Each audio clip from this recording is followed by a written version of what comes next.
ای مسلمانان کجا هستی؟ حقوق بشر کجا هستی؟ وقتی که مسلمانان ما، کودکان ما، برادران ما، مادران ما در غزه جانشان از دست میدن، آیا حقوق بشر برای مسلمانان نیست؟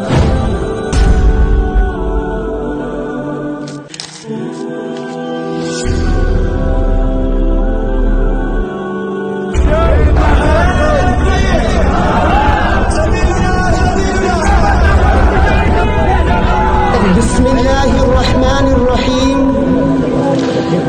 إنا بيت المقدس الأقصى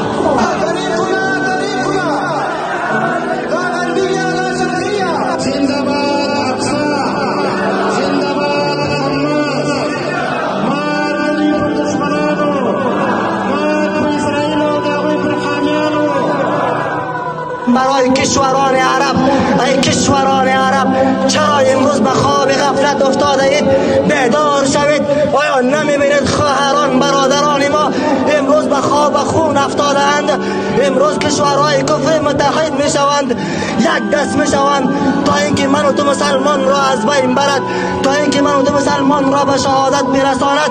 ای کشوران عرب، آیا شما نمیبینید؟